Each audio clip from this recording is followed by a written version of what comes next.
My name is Russell Ruderman.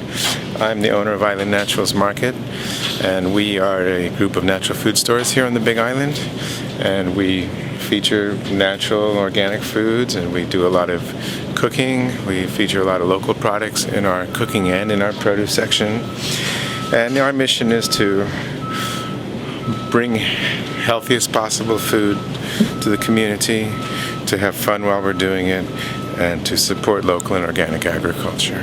Okay. Now you say organic agriculture. What is, for a person that's not familiar with the varying types of agriculture, what does the organic mean?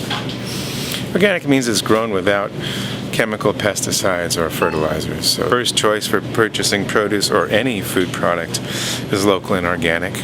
Our second choice is local, and then when we can't find it locally, we'll import organic foods from the mainland. We not only purchase their products, but we give them the best possible shelf placement, the best possible pricing, and the best possible signage, so that we're constantly trying as hard as we can to increase the percentage of local food that we feature here, the amount of dollars that we keep in the community, and the amount of support we give to local farmers and food producers.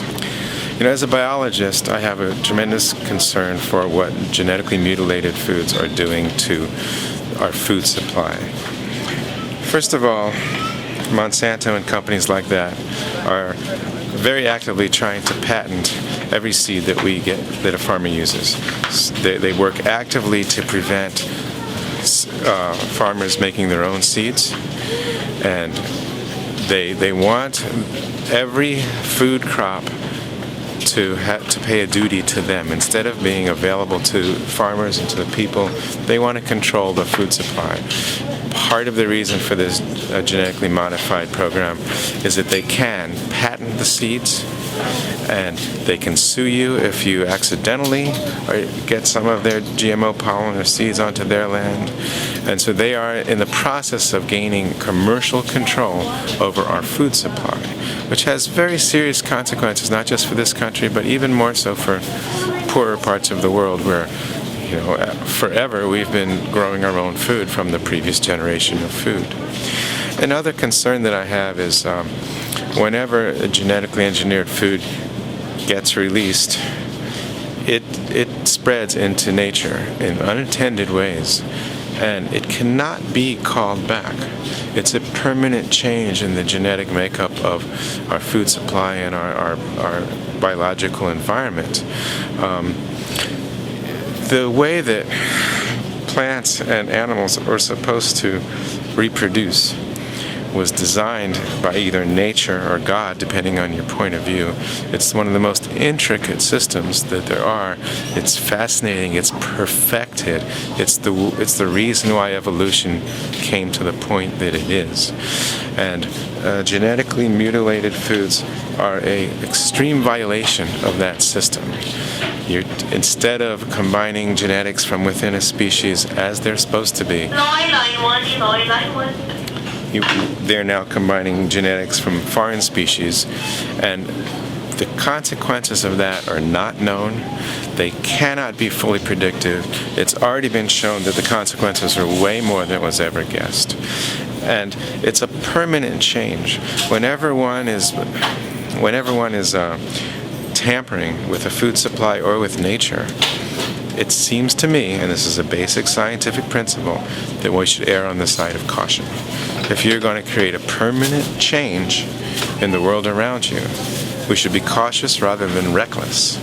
And the genetic mutilation industry is being aggressively reckless about it. And I have a concern for nature. I have a concern that birds, plants, people should be able to live and reproduce as nature intended them to. And I think that every release of a genetically engineered organism is a violation of that process and a permanent roadblock to a healthy future for the rest of us.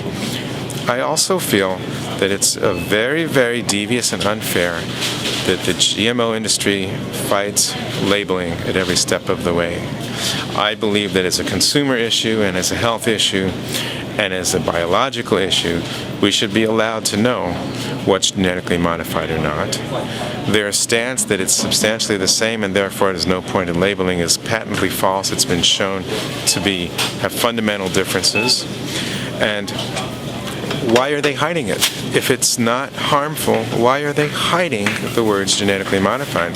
There's been all kinds of propaganda put out lately where they refer to the seed crop industry in Hawaii. They don't refer to the genetically modified organism industry. They hide those words just like they hide the fact of it on any label. The only way you can be assured that you're not eating GMO foods is to buy organic, because certified organic excludes GMOs.